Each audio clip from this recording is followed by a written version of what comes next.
jika mampu engkau jaga hatimu tidak ada niat keburukan untuk orang lain, faf'al, lakukanlah. Wa dzalika min sunnati, dan itu adalah sunnahku. Jadi menjaga hati ini, apa kriteria manusia yang terbaik yang bisa kita capai, yang bisa kita usahakan? Ada 7, Bapak Ibu sekalian. Yang pertama sekali yang terdapat dalam Sahih Al-Bukhari dan Sahih Muslim, manusia yang terbaik yang pertama ternyata adalah yang gemar mempelajari Al-Quran dan mengajarkannya.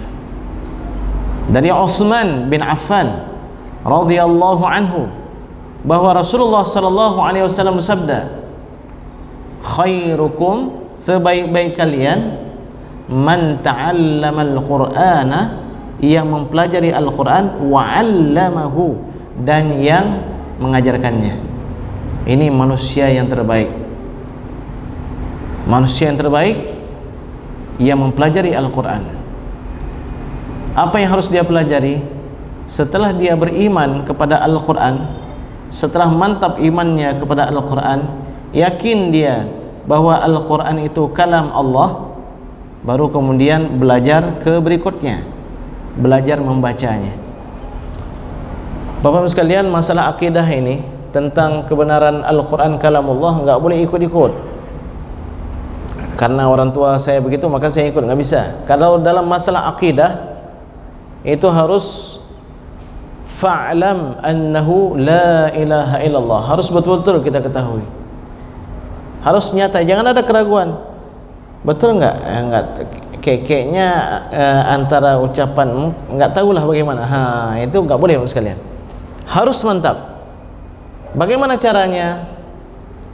Mungkin kita bisa duduk sejenak berfikir, kalau seandainya Al-Quran itu kalam Rasulullah sallallahu alaihi wasallam, bagaimana Rasulullah sallallahu alaihi wasallam bisa mencela dirinya sendiri? Abasa wa tawalla. Masa Nabi Muhammad menceritakan tentang kekurangan diri beliau ketika datang Abdullah bin Ummi Maktum, Rasulullah SAW sedang bersama pembesar orang-orang Quraisy. Abdullah bin Ummi Maktum datang ingin berbicara, ingin bertanya tentang suatu hukum kepada Rasulullah. Rasulullah SAW bermuka masam. Maksudnya apa? Tenang dulu, nantilah dulu, saya sedang berurusan dengan para pembesar orang Quraisy. Itu teguran dari Allah Subhanahu wa taala. Bagaimana Rasulullah SAW ditegur terkait dengan tawanan Badar? Rasulullah SAW lebih cenderung dengan pendapat Abu Bakar As-Siddiq yang memaafkan, ya, yang memberikan tebusan bagi tawanan Badar. Sedangkan Umar di waktu itu, Rasulullah SAW kan musyawarah terhadap tawanan Badar, maksudnya orang-orang kafir yang ditawan, yang berperang kalah, mereka ditangkap, ditawan.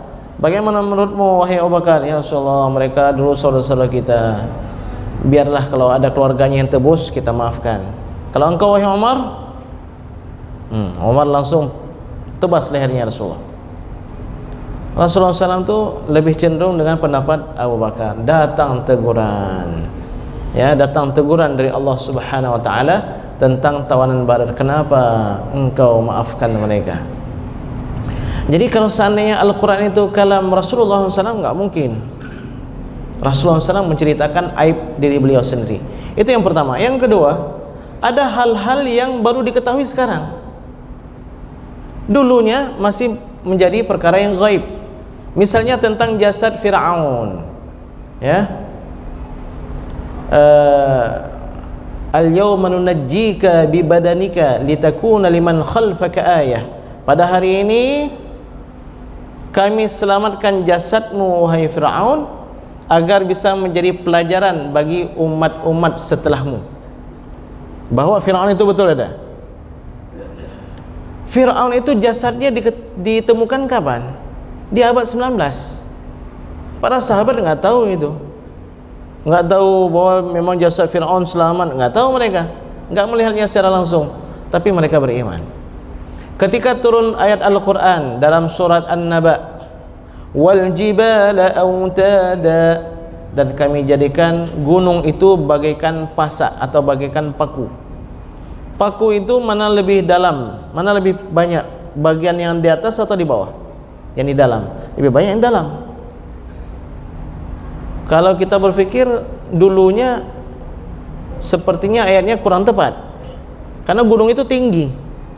Tapi di abad 20 diketahui bahwa gunung yang tinggi, misalnya kita bilang di atasnya 300 meter atau 800 meter, itu di dalamnya enggak kurang dari 2 atau 3 kali lebih daripada yang ada di atas permukaan bumi. Apakah itu sudah ada penelitiannya pada masa Nabi Muhammad SAW? Belum ada. Begitu juga tentang ruang angkasa, hampa udara. Memangnya ada dulu astronot? Ada dulu yang sudah naik ke atas udara? Enggak ada. Tapi dalam Al-Quran sudah disebutkan, faman yuridillahu an yahdiyahu yashrah sadrahu lil Islam. Siapa yang Allah kehendaki untuk berikan hidayah, Allah lapangkan hatinya untuk menerima Islam. Menangis air matanya, bahagia sekali dia ketika memeluk agama Islam.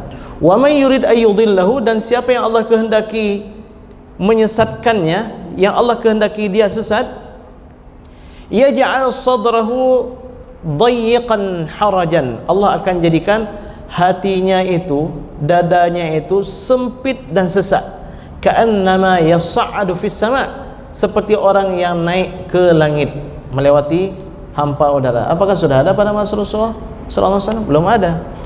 Jadi kalau begitu apa? Sangat yakin Al-Quran itu bukan karangan Nabi Muhammad sallallahu alaihi wasallam, yaitu mesti dari sang pencipta yang sangat luar biasa.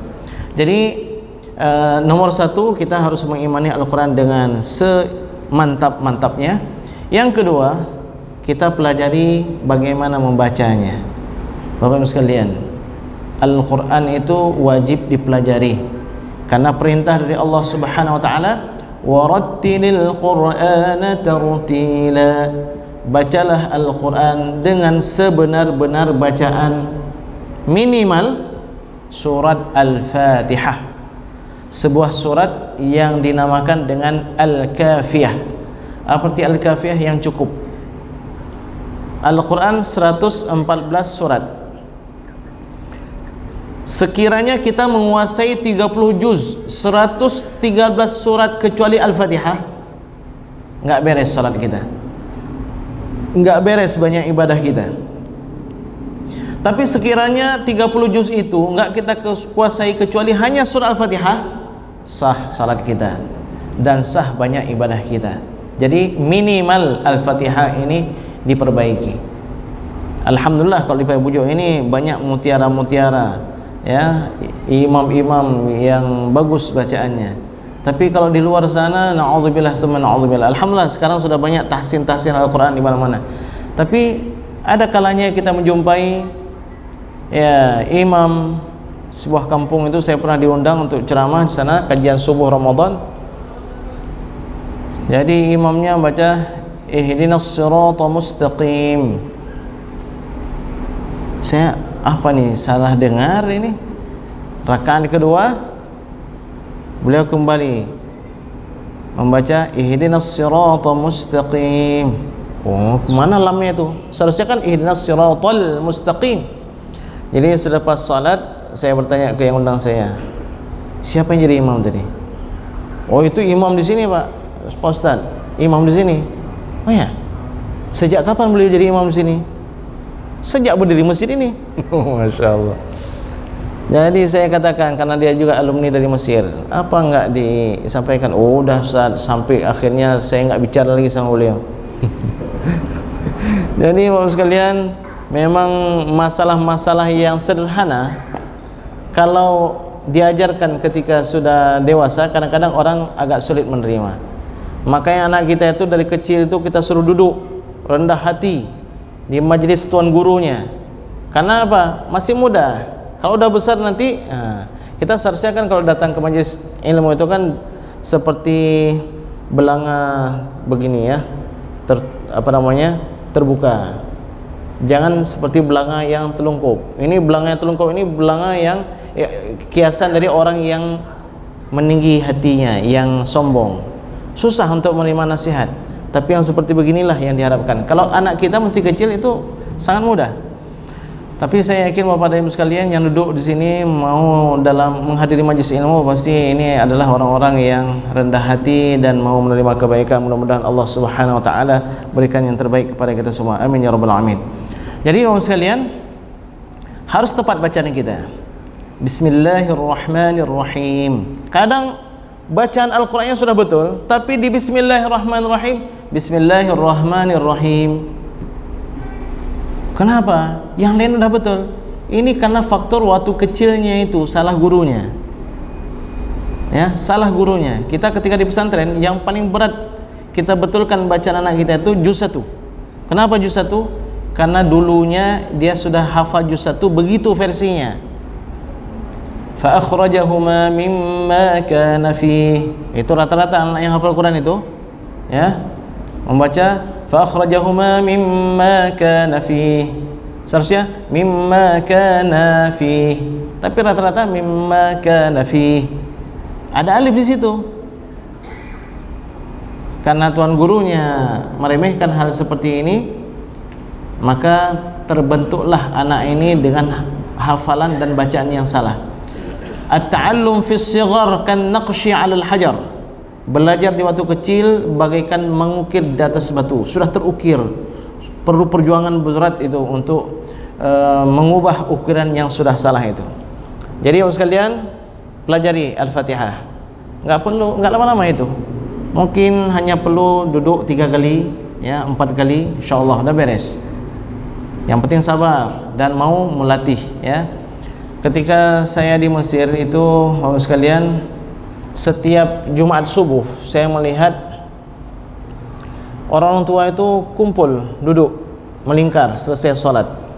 Ya, duduknya di kursi, kemudian ada tempat taruh Al-Quran, seperti tempat taruh Al-Quran untuk tahajud itu, tinggi gitu. Jadi mereka berkumpul, membuat lingkaran. Pernah juga saya kadang-kadang saya bergabung, mereka sangat senang.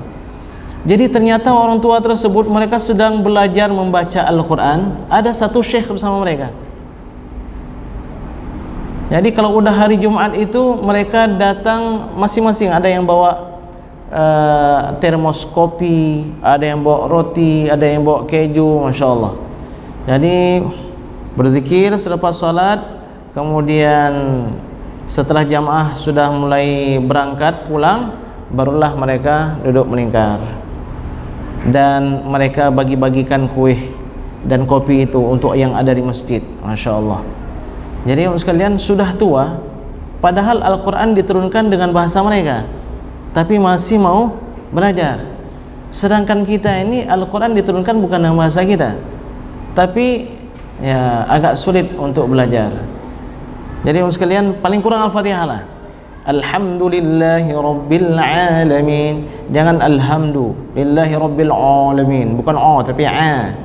Ar-Rahmanir Rahim, Maliki Yaumiddin, Iyyaka na'budu wa iyyaka nasta'in.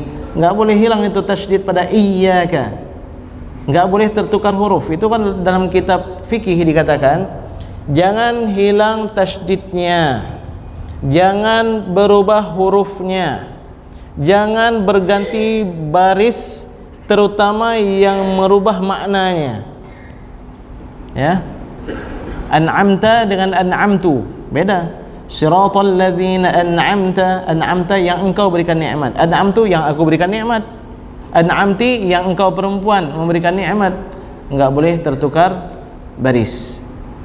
Minimal Al-Fatihah Bapak sekalian, ya. Jangan sampai meninggal dunia kita Al-Fatihah belum beres lagi. Kita tanya sama malaikat, bagaimana Al-Fatihah kamu kok amburadul sekali? Enggak sempat saya belajar wahai malaikat, saya banyak aktivitas.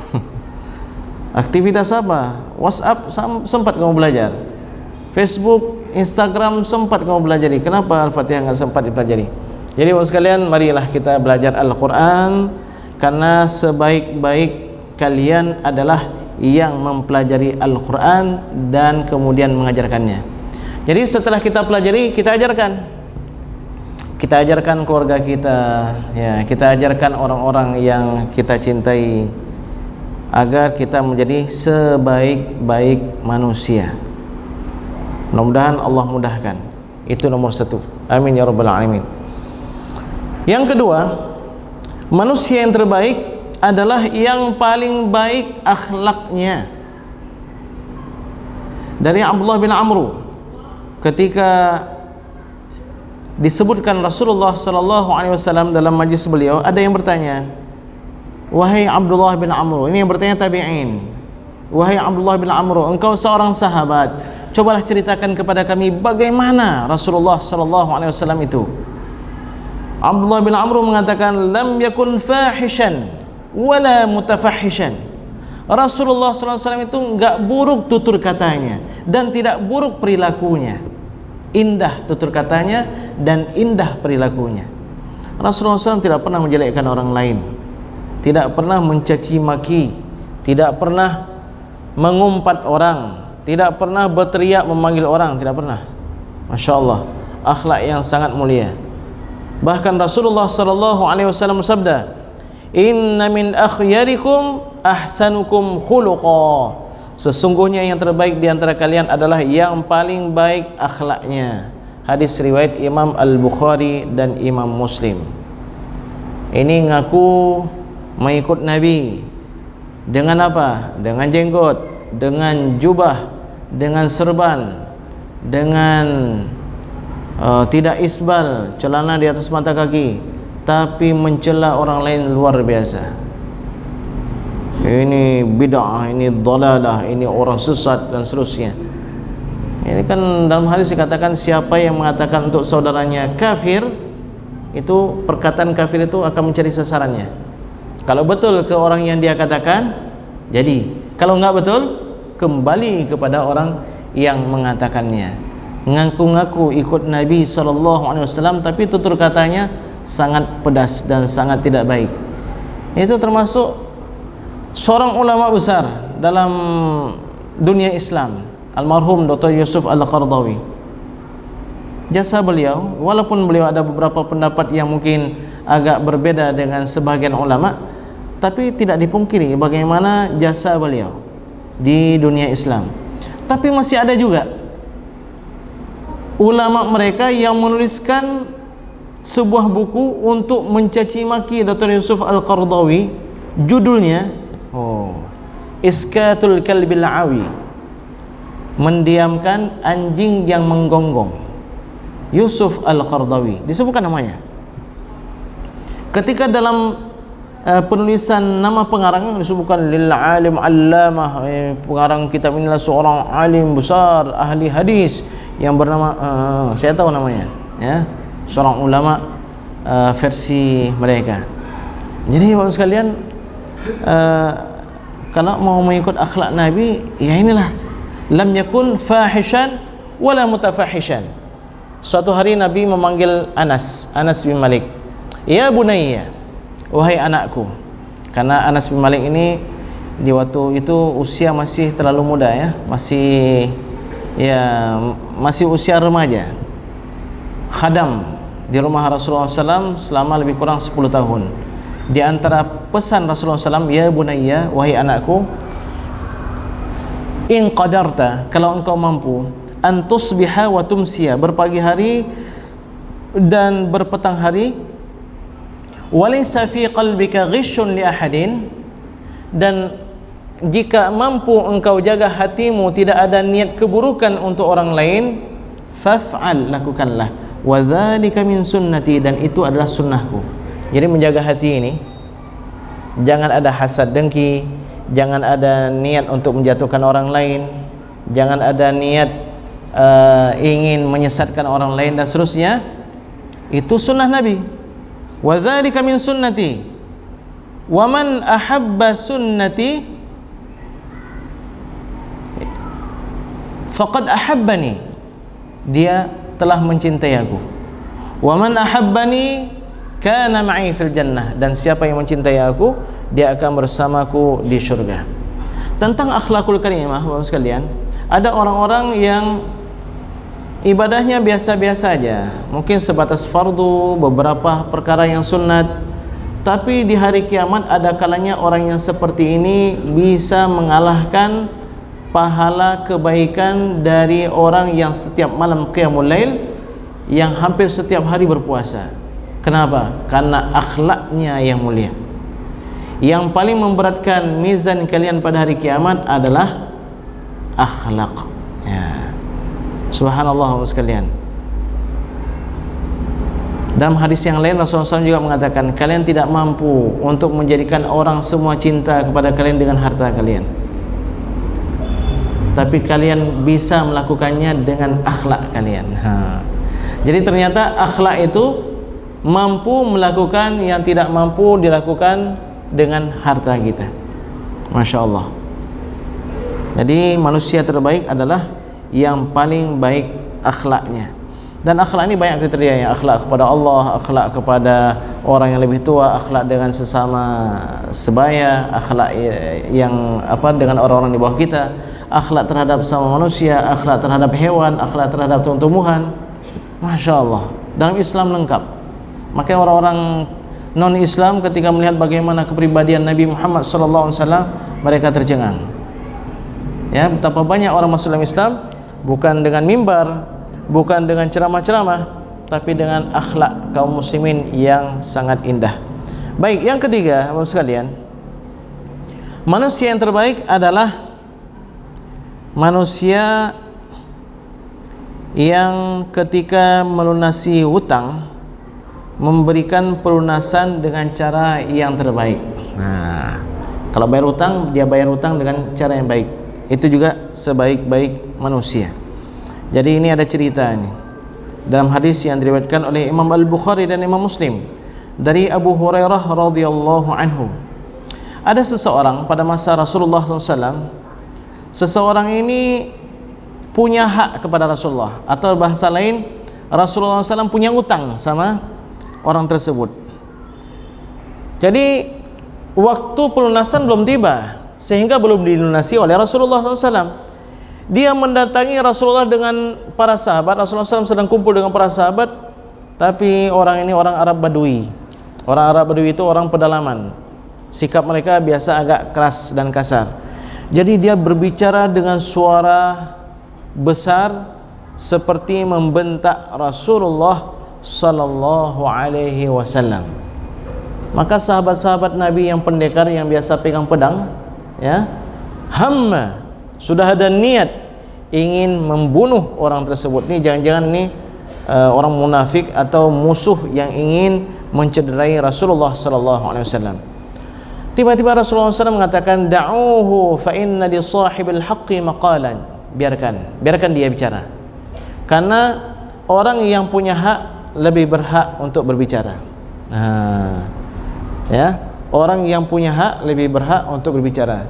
Kalau sekarang ini orang yang berutang lebih banyak bicara daripada orang yang berpiutang. Kita tagih hutang, satu kalimat, Pak, mana utangnya? Satu kalimat dibalas 10 kalimat, berpuluh kalimat, beratus kalimat.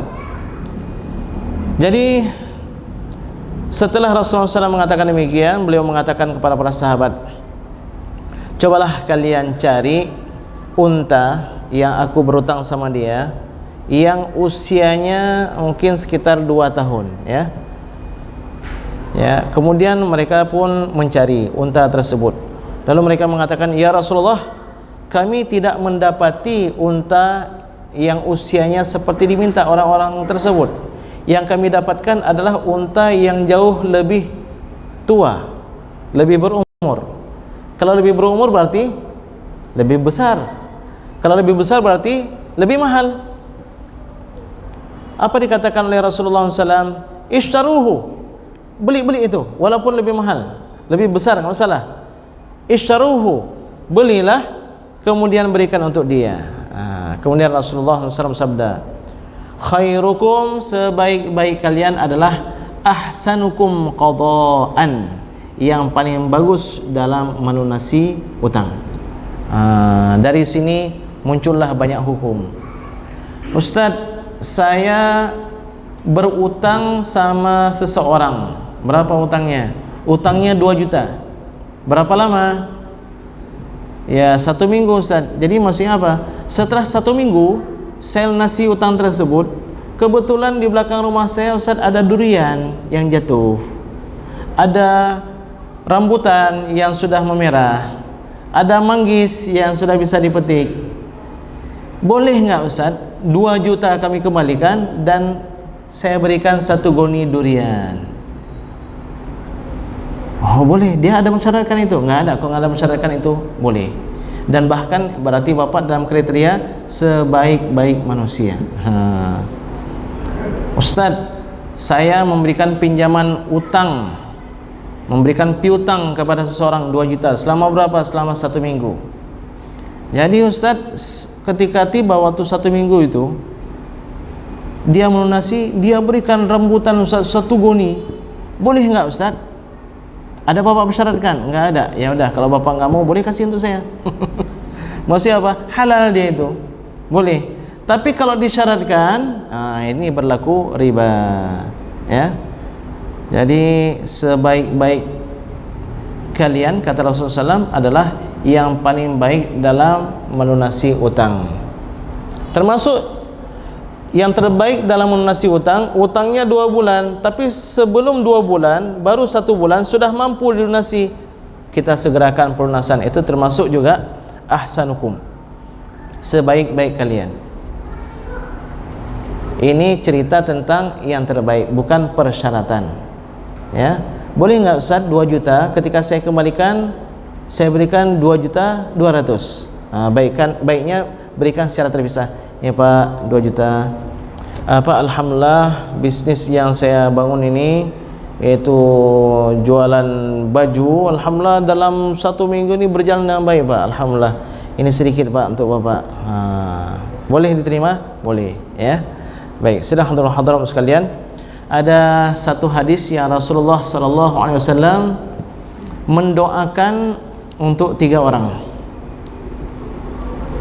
Rahimallahu imra'an, semoga Allah menyayangi, memberikan rahmat kepada seseorang, samhan idza ba'a, kalau dia menjual sesuatu, itu dia berbaik hati dalam menjual. Kalau beras satu are misalnya, dia taruhnya sedikit lebih. Kalau seandainya cabai misalnya 1 kilo, dia lebihkan 2 potong, 3 potong. Semoga Allah memberikan rahmat kepada 3 golongan. Yang pertama, seseorang yang baik hati ketika menjual, wasamhan idza ishtara, dan baik hati ketika membeli. Ini berapa ini? Ini cabainya 1 kilo berapa? 60.000, 55.000 lah. Ini berarti bukan kriteria yang terbaik. Kriteria yang terbaik berapa? Berapa? 60.000. Udah pas itu, udah kasih 60.000. Ya. Kasihnya uangnya bagus-bagus. 50.000 masih keras, 20.000 masih keras. Dikasih balik 10.000, uangnya lunglai. Kalau masih laku, masih bisa, ya. Ya, agar kita masuk dalam kriteria ini, wasamhan idza syara, berbaik hati ketika membeli. Dan yang ketiga, wasamhan idza iqtada, kalau menagih utang pun dengan cara yang baik. Menagih utang dengan cara yang baik. Dasarnya Bapak dan Ibu sekalian, itu kalau kita sudah memberikan piutang, itu berarti kita niatnya membantu dia. Ya, kita membantu dia. Cuman kalau seandainya kita butuh kepada uang tersebut, baiknya hati-hati dalam memberikan pinjaman. Karena banyak sekali orang khianat dengan amanah, nanti menimbulkan permusuhan. Karena kalau kita sudah memberi sedekah utang, itu setengahnya itu sudah ada niat membantu dia.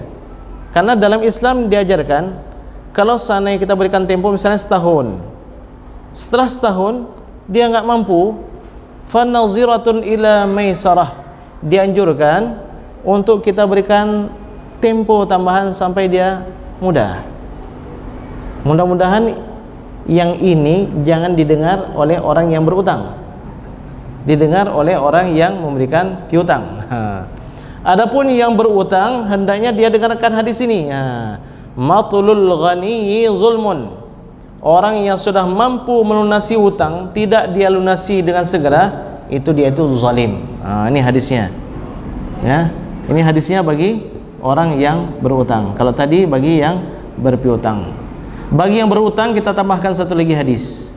Bapak Ibu sekalian, pastikan meninggal dalam kondisi tidak berutang.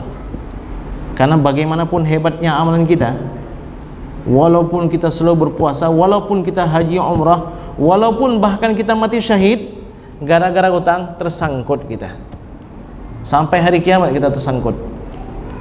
Apakah ada solusinya? Sulit Bapak sekalian. Utangnya 2 juta, enggak ada 2 juta rupiah di sana di akhirat. Enggak ada Bank Indonesia yang mencetak uang di hari akhirat. Kita minta pinjam 2 juta itu kita berikan untuk orang yang kita berutang sama dia. Maka harus hati-hati dengan yang namanya utang. Seorang sahabat sedang makan kurma. Ya Rasulullah, kalau saya maju ke depan ke medan perang ini, sekiranya saya terbunuh, di mana saya akan berada? Engkau akan berada di surga. Dosa-dosa saya yang lalu terampuni Rasulullah, semua yang sudah diampuni oleh Allah. Kalau kamu mati syahid itu, engkau diampuni dosa-dosamu yang telah lalu. Maka sahabat ini pun berjalan. Tiba-tiba Rasulullah SAW memanggil, Ta'ala, ta'ala, kemari dulu. Illad-dain, kecuali utang. Baru saja mereka Jibril memberitahukan kepadaku. Jadi walaupun mati syahid, ya, orang mati syahid ini kan luar biasa sekalian. Orang lain kalau meninggal itu ditampakkan surga. Tapi kalau orang mati syahid, ruhnya masuk ke dalam surga. Hanya tinggal jasadnya nanti pada hari kiamat untuk kesempurnaannya. Untuk kesempurnaan dia mendapatkan nikmat dari Allah Subhanahu wa taala. Orang yang mati syahid banyak sekali fadilatnya. Ya. Bidadari ada 70, kemudian singgasana yang tak bagaimana. Tapi kalau tersangkut dengan utang, tetap dia pasti akan tersangkut, enggak akan lepas. Itu orang yang syahid. Apalagi pahalanya cuman baca Quran 1 hari setengah juz, kalaupun ada. Ya, sehari sedekahnya 20.000 kalaupun ada. Lalu berutang, ya. Di sini kita harus hati-hati sekalian. Mudah-mudahan Allah Subhanahu wa taala selamatkan kita dari utang piutang. Kecuali kalau niatnya memang ingin melunasi, insyaallah Allah akan bantu. Baik, sedang hadirin hadirat sekalian, sudah 3 kita bahas pada malam yang berbahagia ini. Jadi yang mempelajari Al-Quran dan yang mengajarkannya, yang kedua yang terbaik akhlaknya, dan yang ketiga adalah yang terbaik ketika melunasi utangnya. Mari kita ambil manfaat dari ilmu beliau. Bisa kita lihat video-video kajian beliau di Ustaz Awwalu Zikri Official. Subscribe, like, and share, komen. Manfaatkan ilmu ini, mudah-mudahan amal kita sesuai dengan tuntunan Rasulullah